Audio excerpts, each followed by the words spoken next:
So here we are doing the applying of epoxy.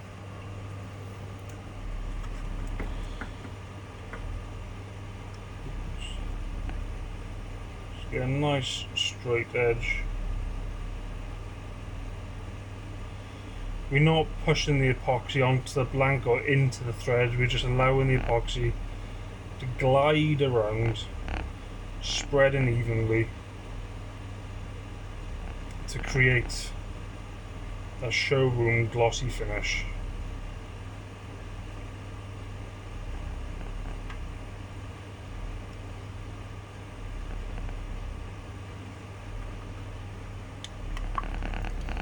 Just got a little under there.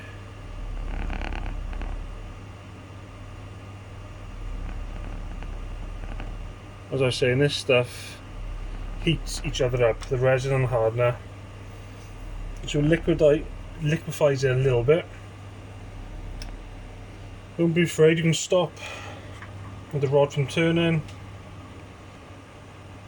and just brush it on. Nice and gentle, don't go too rash, don't want to introduce bubbles. You can see how runny it is. It's good. It makes it easier to work with. This Gen 4 stuff is amazing. It is. It really is good. Just makes it so easy to work with.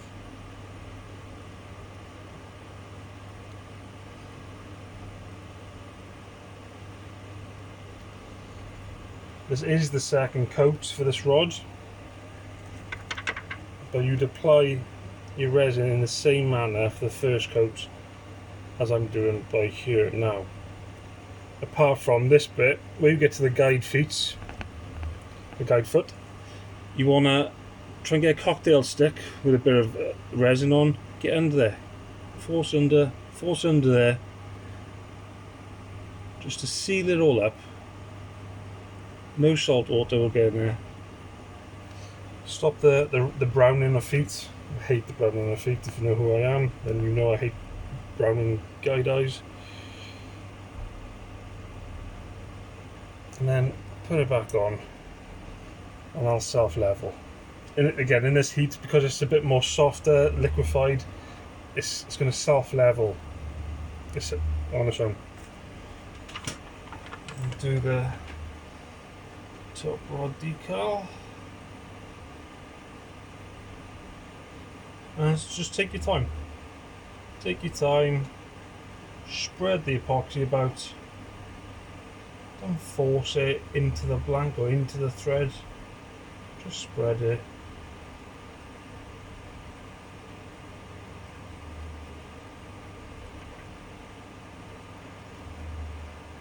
And you'll end up having a rod with showroom condition better than shop bought.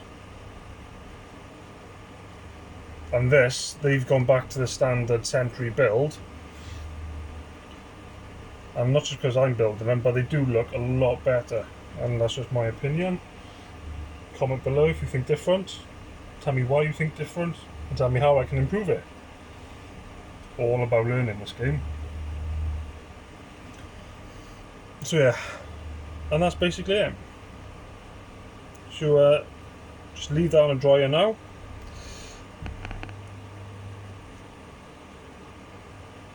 And it'll self-level.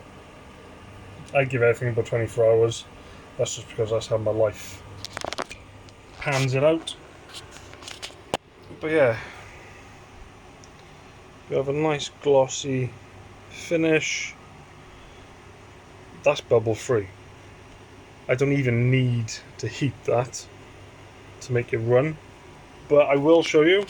I will show you it. Let's put it back on the stand. You've got one alcohol burner. Do not use a heat gun at this stage, because I find even on the lower setting, because it blows out heat, it's going to blow your epoxy. You can blow it everywhere if there's too much. If you've got too much epoxy on it, it'll just blow it. You can introduce bubbles. Don't use a heat gun. Don't just use a naked flame like that.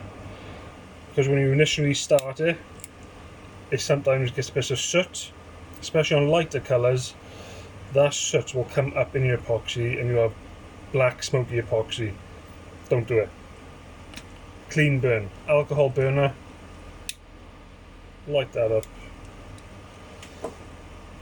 and then again it's just quickly flash underneath, flash on the side. This liquefies the resin a little bit more, so it allows it to find those places that you didn't put enough on or haven't put any on at all.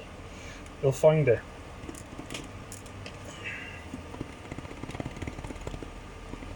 But it is literally just quick flashes.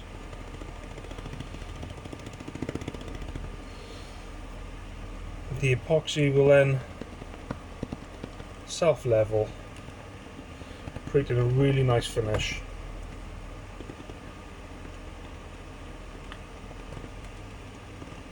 And you'll have a rod that you can be proud of. And that's the process. I can see already there's a little bit extra epoxy on this, so just get a brush, gently grab it, try and get rid of that, put it back in the epoxy dish.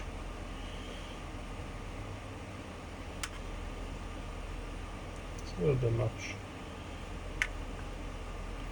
but because of the heat in the workshop, this epoxy is loving life, and it's just self-leveling straight away.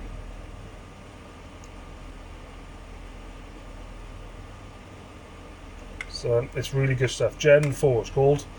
Pierpoint is the main UK supplier, as it's an American based resin hardener. It's just brilliant stuff. It's absolutely brilliant. So yeah, and that is it. You allow that to dry. I allow 24 hours.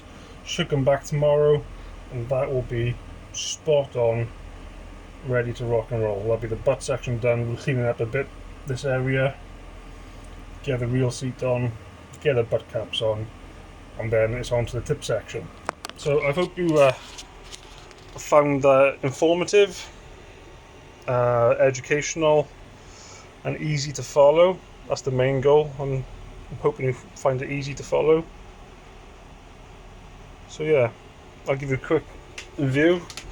I got triple rod dryer from the CRB range with the rod drying tent, just to keep all the bugs that like to stick onto it off. And every 10 minutes or so for the first hour, I just like to change direction of your rods, just so the epoxy goes one way, goes the other. You cover all options. You make sure the epoxy gets into all the gaps, like it soaks into the thread, the gap on top of the guide foot onto the thread. You just want the epoxy to set, and you can have a rod that's going to last forever. It literally will last a good while.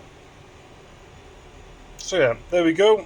Until the next one, have a good one, enjoy the hobby, learn, ask questions, comment below, teach me, someone teach me, what can I do that's better, how can I improve. It's not a one-way thing, this YouTube channel. I let you know how I do things, and somebody tells me how I can do better, hopefully. So there we go, hope you enjoy.